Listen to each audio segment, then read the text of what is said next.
so glad to have Alvin Slaughter with us again. He's such a part of our Cornerstone family.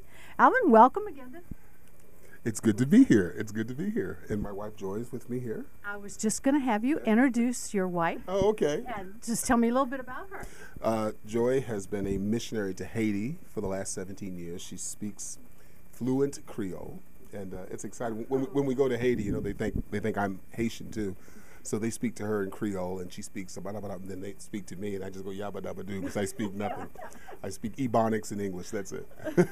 So what are you doing? Where are you traveling to and from now? Oh my Lord! Well, my wife always calculates our travel schedule. In the last 5 months or so, we've probably taken 80 flights, and we've been to Africa twice. We were in December. Matter of fact, we were in December in Africa. It was brought in by the government. They had a choir of over 10,000 people in the choir.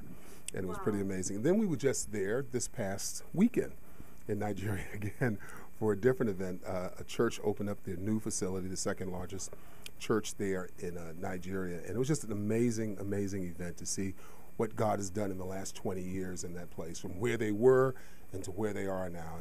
And God has given them great favor, and they're growing educationally, economically. You still have a lot of poverty, but you have a lot of people that are growing and doing great things. So it's exciting. Neat. Now, what is God saying to you? I know you travel, you minister in music, you're a worshiper. Anything different, or that God is showing you for the time that we're living in right now? I'm affected by so many things.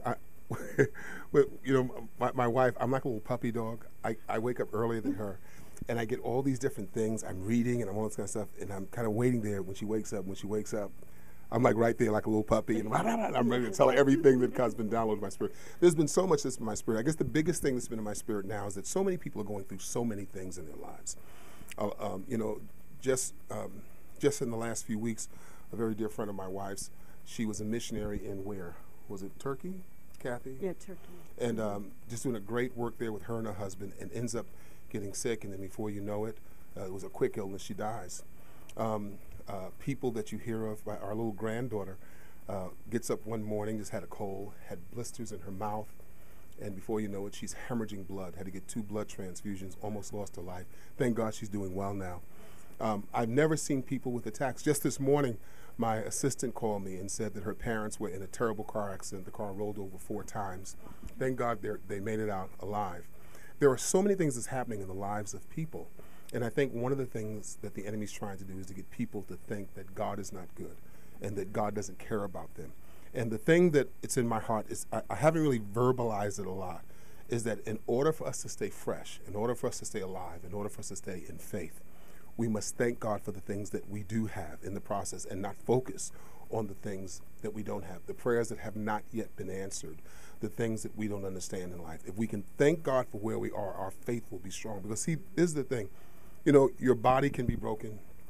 Your finances can be broken. A lot of things can be broken, but don't ever let your spirit become broken. And we keep our spirit strong by giving God praise. Even David said it. David said, I would offer you burnt offerings and sacrifices, but you won't even receive it. But the sacrifices of God are a broken heart and a contrite spirit. That's a heart that is giving God praise and is grateful. Not for everything. When I say everything, bad things happen to people. You don't have to thank God for the bad thing that happened, but we can thank God that we made it through the bad thing that happened. So what's resonating in my spirit is that this is a season, I believe, more than anything else, is to focus on the good that God is doing in our lives to bring us through the difficult seasons of life. Wow, I've had a sermon. I can go home now.